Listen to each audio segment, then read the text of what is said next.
কিভাবে আওয়ামী লীগের নেতারা যখন এই আন্দোলন চলছিল, যখন আবু সাইদ মারা গেলেন, তখনও তারা কীরকম রিল্যাক্টেন্স, মানে একদম নির্বিকার ছিলেন এবং তারা ভরসা করেছিলেন যে তাদের নেত্রী শেখ হাসিনা সব কিছু ঠিক করে ফেলবেন। কিন্তু শেষ পর্যন্ত ঠিক হয়নি, সবাই পালিয়ে গেছেন এবং আওয়ামী লীগের একজন এমপিকেও কিন্তু আপনি বাংলাদেশে খুঁজে পাবেন না, সব পালিয়ে গেছে। এই পালিয়ে গেছেন বললে আবার আওয়ামী লীগের কিছু নেতাকর্মীরা খুব গোস্সা করেন, মন খারাপ করেন। তারা বলেন না শেখ হাসিনা তো পালায়নি, তো পালায় না গেল কীভাবে? এবং তার উনি পালাননি, ওনার মন্ত্রীরা কী করছেন? মন্ত্রীরাও পালিয়েছেন। তো সবাই পালিয়েছেন, তো উনি পালাবেন না কেন? ও উনি পালিয়েছেন বলেই সবাই পালিয়েছেন, আসলে পালিয়েছেন। তো এত বড় একটা দল যা নাকি নিজেদেরকে দেশের বৃহত্তম দল বলতে ভালোবাসে, পছন্দ করে, তার এই দুরবস্থাটা কেন?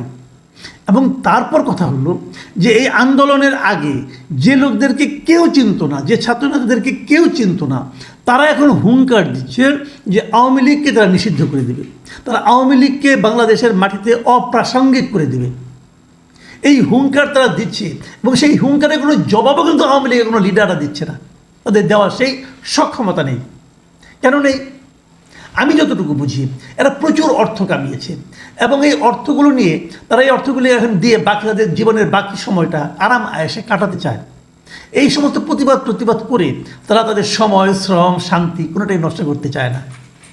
কেউ ভারতে গেছে, কেউ ইউরোপে গেছে, কেউ আমেরিকা গেছে, কেউ এশিয়ার অন্য কোনো কান্ট্রিতে গেছে।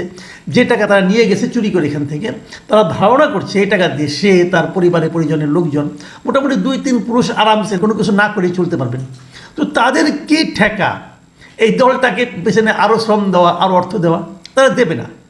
আওয়ামী লীগের কিছু কিছু লোকজন মাঝে মাঝে আমার সঙ্গে যোগাযোগ করেন জানার জন্য, বোঝার জন্য। আমিও তাদের কথা শুনি এই কারণে যে আমিও তাদেরকে বুঝতে চাই, তাদেরকে জানতে চাই যে তাদের মনে আসলে কি চলছে।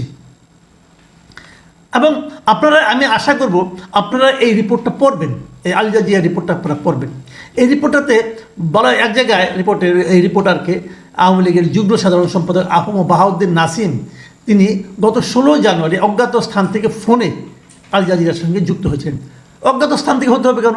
আপনি যদি ইউরোপে থাকেন বলেন আমি ইউরোপে আছি, আপনি যদি বেলজিয়াম থাকেন বলেন আমি বেলজিয়াম আছি, ইন্ডিয়া থাকলে বলেন আপনি ইন্ডিয়া আছেন। আপনি কোথায় আছেন রে ভাই? আপনি তো দেশে না, এটা আমরা জানি। তাহলে বিদেশে থাকতে নাম্বার তো অসুবিধা কি? এগুলো হলো আরেক নাটক। সে কি বলেছে যে আমরা একটি আন্তর্জাতিক ষড়যন্ত্রের শিকার, এটা শিগগিরই প্রমাণিত হবে। কোন আন্তর্জাতিক ষড়যন্ত্র? কিভাবে প্রমাণিত হবে? আপনি কিভাবে শিকার হলেন বলেন? কোনো তথ্য প্রমাণ আছে? আল জাজিরার কাছে তিনি দিতে পারেননি এবং কোন আন্তর্জাতিক শিকার এটাও আল জাজিরার কাছে তারা বলতে পারেন নাই।